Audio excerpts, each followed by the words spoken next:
കുറ്റക്കാരെന്ന് കണ്ടെത്തിയവർക്കെതിരെ കൊലക്കുറ്റം തെളിഞ്ഞിരിക്കുന്നു. അതായത് നേരത്തെ ഈ പ്രോസിക്യൂഷൻ CBI ആരോപിച്ചതുപോലെ ഇവർക്കെതിരെ കൊലക്കുറ്റം, ഗൂഢാലോചന, തെളിവ് നശിപ്പിക്കൽ കുറ്റം ഈ പ്രതികൾക്കെതിരെ തെളിഞ്ഞിരിക്കുന്നു. കുറ്റക്കാരെന്ന് കണ്ടെത്തിയവർക്കെതിരെ കൊലക്കുറ്റം തെളിഞ്ഞിരിക്കുന്നു എന്നുള്ളതാണ് ഇപ്പോൾ CBI കോടതി വ്യക്തമാക്കിയിരിക്കുന്നത്. ഏറ്റവും നിർണായകമായ ഏറ്റവും പ്രധാനപ്പെട്ട വാർത്ത ഈ പെരിയ കേസിൽ നിലവിൽ ഇപ്പോൾ പുറത്തു വന്നുകൊണ്ടിരിക്കുന്നു. ഗൂഢാലോചന 14 പേർ കുറ്റക്കാർ എന്ന് തെളിഞ്ഞിട്ടുണ്ട്. അവർക്കെതിരെ കൊലക്കുറ്റം നിലനിൽക്കും എന്ന് കോടതി കണ്ടെത്തിയിരിക്കുന്നു. കൃപേഷിനും ശരത് ലാലിനും ഒടുവിൽ നീതി ലഭിച്ചിരിക്കുന്നു എന്നുള്ളതാണ് ഈ കോടതിയിൽ നിന്നും CBI കോടതി 2-ൽ നിന്നും നമുക്ക് നൽകാൻ കഴിയുന്ന വാർത്ത. N ശേഷാദ്രിനാഥൻ ജഡ്ജ് ഇപ്പോൾ വിധി പ്രസ്താവം നടത്തിയിരിക്കുന്നു. 1 മുതൽ 14 വരെയുള്ള പ്രതികളിൽ ആകെ 14 പ്രതികൾ കുറ്റക്കാരെന്ന് കണ്ടെത്തിയിരിക്കുന്നു. അതിൽ കൊലക്കുറ്റം തെളിഞ്ഞിട്ടുണ്ട്.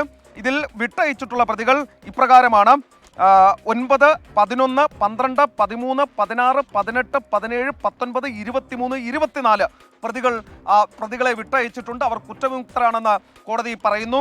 1 മുതൽ 8 വരെയുള്ള പ്രതികൾ കുറ്റക്കാരാണെന്ന് കോടതി ഇപ്പോൾ ചൂണ്ടിക്കാണിക്കുന്നു. അതിനൊരു കാരണമുണ്ട്. കാരണം ഈ കൃത്യത്തിൽ നേരിട്ട് പങ്കെടുത്തവരാണ്.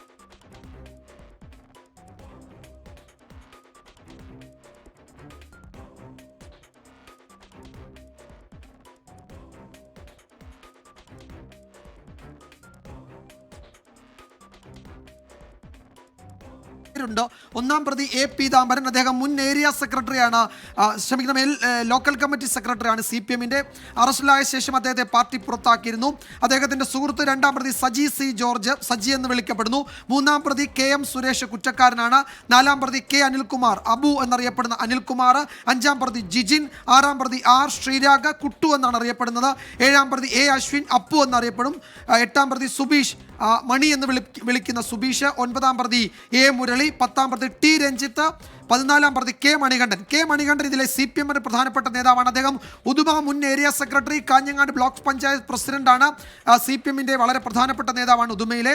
അദ്ദേഹം 14-ാം പ്രതിയാണ്, ശിക്ഷിക്കപ്പെട്ടിട്ടുണ്ട്. 15-ാം പ്രതി A. സുരേന്ദ്രനാണ്. 20-ാം പ്രതി KV കുഞ്ഞിരാമൻ, അദ്ദേഹം ഉദുമ മുൻ MLA ആണ്.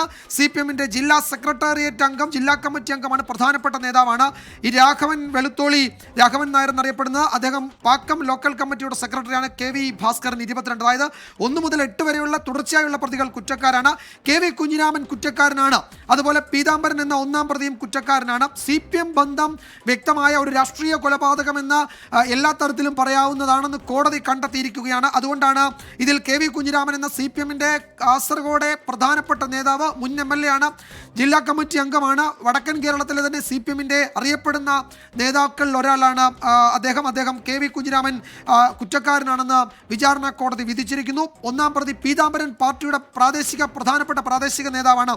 അദ്ദേഹം കുറ്റക്കാരനാണ്. യഥാർത്ഥത്തിൽ ഇത് CPM-ന് കനത്ത തിരിച്ചടിന് രാഷ്ട്രീയ കൊലപാതകമാണ്, വ്യക്തിപരമായ എന്തോ തർക്കത്തെ തുടർന്നുള്ള കൊലപാതകമെന്ന് അതിനെ CPM-ന്റെ സംസ്ഥാന നേതൃത്വം തുടർച്ചയായി നിസ്സാരവൽക്കരിക്കുകയാണ്. അതിൽ CBI അന്വേഷണം വേണ്ട എന്ന് പറഞ്ഞ് പരമാവധി കോടതികളിൽ വാദിക്കുകയും സർക്കാരിൻ്റെ ഖജനാവിലെ പണം ചെലവഴിക്കുകയും ഒക്കെ ചെയ്തു എന്ന ഗുരുതര ആരോപണം നേരിട്ട കേസാണിത്. അതിൽ പാർട്ടി ബന്ധം, CPM ബന്ധമുള്ള മുഴുവൻ പ്രധാനപ്പെട്ട പ്രതികളും കുറ്റക്കാരാണെന്ന് വിചാരണ കോടതി വിധിച്ചിരിക്കുന്നു. KV കുഞ്ഞിരാമൻ കുറ്റക്കാരനാണ് എന്ന വിചാരണ കോടതി വിധി യഥാർത്ഥത്തിൽ CPM-ന്റെ മുഖത്ത് ഏൽക്കുന്ന വലിയ പ്രഹരമാണ്, രാഷ്ട്രീയ പ്രഹരം തന്നെയാണ്. അതുപോലെ 1-ാം പ്രതി പീതാംബരനെ പാർട്ടി ഈ സംഭവത്തിന് ശേഷം ആരോപണങ്ങൾ വന്നപ്പോൾ പുറത്താക്കിയെങ്കിലും പീതാംബരനും കുഞ്ഞിരാമനും ഒരേപോലെ ശിക്ഷിക്കപ്പെടുമ്പോൾ അല്ലെങ്കിൽ കുറ്റക്കാരാണെന്ന് കോടതി പറയുമ്പോൾ ഇതിൽ നടന്ന ഉന്നത ഗൂഢാലോചന, ക്രിമിനൽ ഗൂഢാലോചന, അതായത് ഇന്ത്യൻ പീനൽ കോഡിലെ 120B അത് ഇവിടെ നിലനിൽക്കപ്പെടും എന്ന് വിചാരണ കോടതി വിധിച്ചിരിക്കുകയാണ്. അതിൻ്റെ വിശദാംശങ്ങൾ, കോടതി ഉത്തരവിൻ്റെ കൂടുതൽ വിവരങ്ങളാണ് പുറത്തു വരാനുള്ളത്.